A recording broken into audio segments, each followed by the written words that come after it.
بسم اللہ الرحمن الرحیم۔ جب تمہیں اگلی نماز کا انتظار ہو، سمجھ لینا کہ اللہ نے تمہاری پہلی نماز قبول کر لی ہے۔ 7 تباہ کر دینے والے گناہ۔ رسول صلی اللہ علیہ وسلم نے فرمایا، 7 گناہوں سے جو تباہ کر دینے والے ہیں بچتے رہو۔ صحابہ رضی اللہ عنہم نے فرمایا، یا رسول اللہ وہ کون سے گناہ ہیں؟ آپ صلی اللہ علیہ وسلم نے فرمایا کہ اللہ کے ساتھ کسی کو شریک ٹھہرانا، جادو کرنا، کسی کی ناحق جان لینا کہ جسے اللہ تعالیٰ نے حرام قرار دیا ہے، سود کھانا، یتیم کا مال کھانا، لڑائی میں سے بھاگ جانا، پاک دامن بھولی بالی ایمان والی عورتوں پر تہمت لگانا۔ کسی کو اداس پاؤ تو نصیحت کی بجائے اس کی سن لیا کرو، احساس سے، محبت سے، بنا کسی غرض کے۔ مشکلیں حل ہو جایا کرتی ہیں، درد کم ہو جاتا ہے، بیماری سن لی جاتی ہے، سکون دے دیا جاتا ہے، رنجشیں مٹ جاتی ہیں ایک خاص وقت پر، ہاں جب وہ اللہ چاہے۔ مت بھولو کہ جس کو تم نے گناہ کرتے دیکھا ہے اس کا گڑ گڑا کر معافی مانگنا نہیں دیکھا، اور ہو سکتا ہے کہ اس کی ندامت اللہ کو تمہاری دن رات کی تسبیح سے زیادہ عزیز ہو۔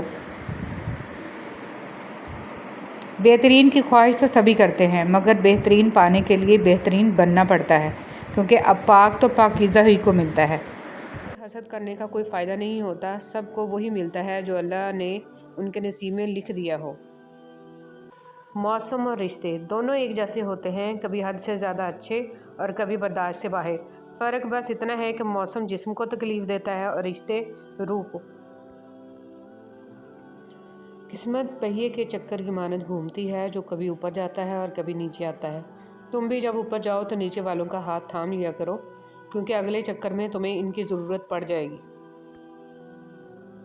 میں لوگوں کو اس لیے برا نہیں سمجھتی کہ ان کی بے رخی نے میرا رخ سیدھا کر دیا اور میں نے اپنے رب کی طرف دیکھنا شروع کر دیا ہے۔ نماز کے 7 انعام۔ روزی میں برکت، تندرستی، نیک اولاد، خوشحال گھر، دنیا میں عزت، میدان حشر میں جام کوثر اور آخرت میں جنت۔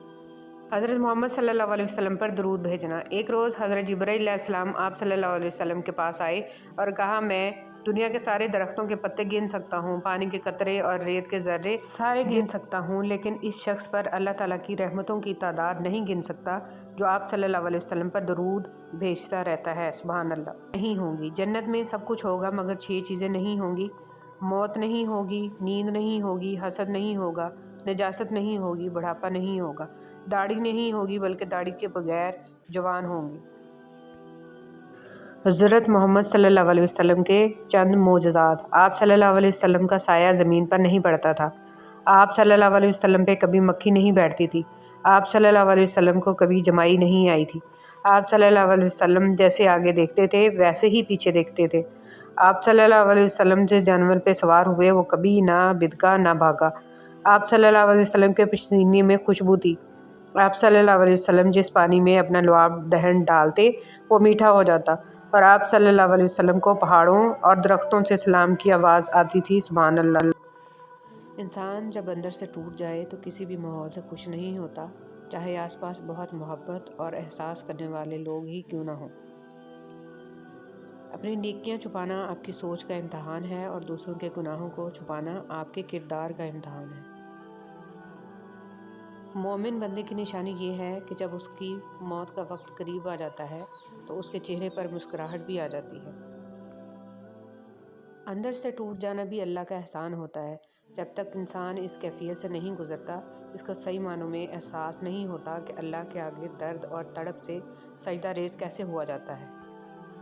شیخ سعدی رحمۃ اللہ علیہ فرماتے ہیں، تم اپنی 1000 غلطیوں کے باوجود اپنے آپ سے محبت کرتے ہو، لیکن دوسروں کی ایک غلطی کی وجہ سے اس سے نفرت کیوں کرنے لگ جاتے ہو؟ یا تو خود غلطیاں کرنا چھوڑ دو یا دوسروں کو معاف کرنے کا طریقہ سیکھ لو۔ میری زندگی میں آنے والے تمام گھٹیا لوگوں کا بھی شکریہ جن سے میں نے یہ سیکھا کہ مجھے ان جیسا نہیں بننا۔ جو لوگ اپنا غصہ اور نفرت ظاہر کر دیتے ہیں ان سے مت گھبرایا کرو، وہ سچے ہوتے ہیں۔ خود کو ان لوگوں سے بچاؤ جو اپنے احساسات اپنے تک رکھتے ہیں۔ اکثر ایسے لوگ ہی ہمیں نقصان پہنچا رہے ہوتے ہیں اور ہمیں پتہ ہی نہیں ہوتا۔ وقت اور عبادت۔ ہر چیز اپنے وقت پر ہی اچھی لگتی ہے۔ نیکی کمانے کا وقت جوانی ہے۔ افسوسناک بات ہے کہ ہم نیکی اس وقت کرتے ہیں جب برائی کے قابل نہیں رہتے۔ جو رشتے تمہیں تکلیف دیں ان سے دوری اختیار کر لو، وہ خود لوٹ آئیں گے، مگر اس وقت جب تمہارے دل سے اتر چکے ہوں گے، کیونکہ وہ تمہاری قدر سے نہیں پچھتاوے سے لوٹتے ہیں۔ جس کی دی ہوئی تکلیف سے تم آج رو رہے ہو وہ کل تمہیں پچھتاوے میں روئے گا۔ مکافات عمل۔ رسول اللہ صلی اللہ علیہ وسلم نے فرمایا، مومن نہ طعنہ دیتا ہے، نہ لعنت کرتا ہے، نہ بری بات کرتا ہے اور نہ ہی بے حیا ہوتا ہے۔ ہر کسی کی نعمتیں بھی الگ ہیں، ہر کسی کی آزمائشیں بھی، ہر کسی کی کہانی الگ ہے، سبق الگ ہیں۔ کبھی کسی اور کو دیکھ کر یہ مت سوچیں کہ میں محروم ہوں، آپ پر بھی آپ کے رب کی بہت عطائیں ہیں۔ آدمی جو کہتا ہے، آدمی جو سنتا ہے، زندگی بھر وہ صدائیں پیچھا کرتی ہیں۔ آدمی جو دیتا ہے، آدمی جو لیتا ہے، زندگی بھر وہ دعائیں پیچھا کرتی ہیں۔ انسان کو کچھ ایسے اعمال کرنے چاہیے جنہیں کوئی نہیں جانتا ہو، جیسے پوشیدہ صدقہ، رات میں عبادت، خوف الہی سے گرنے والے آنسو، استغفار، ذکر و اذکار، تسبیح وغیرہ۔ اس لیے کہ جس طرح پوشیدہ گناہ انسان کے لیے ہلاکت اور تباہی کا سبب بنتے ہیں، اسی طرح پوشیدہ نیکیاں نجات کا باعث ہوتی ہیں۔ کسی کو کچھ دینا ہی ہدیہ نہیں ہوتا، بلکہ کسی پہ غصہ آ جائے تو اس کا اظہار نہ کرنا، اور کسی کے راز معلوم ہو تو اس کو چھپانا، کسی کی عزت کو تار تار کرنے سے اپنی زبان کو بچانا بھی ہدیہ ہی ہے۔ دھرتی پر سب سے زیادہ بوجھ ان نفرتوں کا ہے جو انسانوں کے دلوں میں دوسروں کے لیے ہیں۔ ڈیلیٹ۔ اپنی زندگی سے ڈیلیٹ کرتے رہیں، کچھ لہجوں کو، کچھ باتوں کو، کچھ یادوں کو اور کچھ نامناسب رویوں کو، ورنہ آپ ہینگ ہو جائیں گے۔